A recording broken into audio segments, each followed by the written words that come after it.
இந்த big pass வீட்டில் இருக்கிற இந்த ராணுவம் என்ன பண்ணுறான்னா, இன்னைக்கு திடீர்னு எடுத்துகிட்டு போய் ஒரு பொக்கேவை வந்து பவித்ரா கிட்ட கொடுக்குறேன். இந்தாங்க பவித்ரா, பொக்கே வாங்கிங்க. இது ஏன்பா என்கிட்ட கொண்டு வந்து கொடுக்குற? இல்லை, உங்ககிட்ட எதனா ஒரு பொருள் கொடுத்துட்டு நான் தொடங்கினா தானே எனக்கு சிறப்பாக இருக்கு அப்படிங்கிற மாதிரி அவங்க கொடுக்குறாரு. உடனே யாரோ ஒருத்தவங்க, இதுக்கு அப்படியே ஒரு பாட்டு போட்டால் நல்லா இருக்குமே அப்படின்ன உடனே, பவித்ரா நீங்கள் என் கூட 2 ஸ்டெப் ஆடினீங்கன்னா இன்னும் நல்லா இருக்குமே.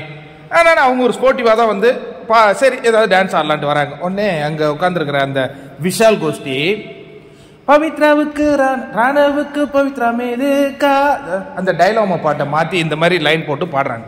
இது சரியா தவறா அப்படின்னா தவறு. அந்த பொண்ணு வந்து அதை ஸ்போர்ட்டிவாக எடுத்துட்டு சரி 2-3 டான்ஸ் ஆடிட்டு அதுக்கப்புறம் விஷால் கிட்ட, விஷால் இந்த மாதிரி வந்து நீங்கள் பண்ணாதீங்க. எந்த மாதிரி நான் பண்ணக்கூடாது? அதாவது என் பேரை பயன்படுத்தி நீங்கள் பேசிக்கிட்டு இருக்க வேண்டிய அவசியம் இல்லை. அது நீ போய் ராணுவ தான் கேட்கணும். என்ன ஏன் கேட்குற? ராணுவ பாட்டு பாட்டு பண்ணது நீங்கள் தானே பாட்டு பண்ணீங்க. ஆமாம், பவித்ரான்னா நீ மட்டும்தான் இந்த ஊர்லேயே பவித்ரா இருக்கியா? இந்த பிக் பாஸ்ல நான் ஒண்டி தானே பவித்ரான்னு இருக்கேன். என்ன பவித்ரா டென்ஷன் ஆகுறேன்? ஒரு வார்னிங்காகவே சொல்கிறேன்.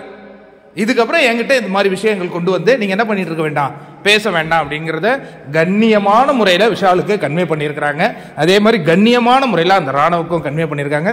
ராணுவ வந்து அது கண்டென்ட்டுக்காக பண்ணுறேன் அப்படின்னு பண்ணுறாரு. இதே விஷால் வந்து இது பண்ணுறது வந்து தவறாக தெரியுது. ஏன்னா விஷாலுக்கு வந்து பவித்ராவை ரொம்ப நாளாக தெரியும். அப்படி இருக்கும்போது இந்த மாதிரி பிக் பாஸ் வீட்டில் இந்த மாதிரிலாம் பேசுறது அது வந்து தவறு. அவங்களுக்கு பிடிச்சிருந்தா லவ் பண்ணலாங்க. நான் லவ்வுக்கெல்லாம் எதிரியான ஆளே கிடையாது. இப்போ தர்ஷிகாவுக்கு கூட தான் விஷாலை பிடிச்சிச்சு, வந்தாங்க சொன்னாங்க, இவருக்கு வந்து ஃப்ரெண்ட்ஸாக இருப்போம்னாரு, பிரிஞ்சாங்க போனாங்க, அவ்வளோதான். அதேமாரி அந்த ராணவை இவங்களுக்கு பிடிச்சதுன்னா இவங்க லவ் பண்ண போகிறாங்க, பிடிக்கலன்னா நீ யாரா ஓட்டுறது பிக் பாஸ் வீட்டில்? அது ஊரே பார்த்துக்கிட்டு இருக்குன்னு தெரியல. அதை வந்து அவங்க முடிஞ்ச வரையும் டீசெண்டாக வார்ன் பண்ணியிருக்காங்க. இதுக்கப்புறமாவது அந்த விஷால் திருந்துவானா? சில பேர் கேட்டகரி இருக்கானுங்க, ஃபன்னுங்கிற பேரில் எல்லாத்தையும் செஞ்சுட்டு ஃபன்னுன்ட்டு சொல்லிட்டு போயிடுறானுங்க. தான் எனக்கு ஒன்றும் புரிய மாட்டேங்குது.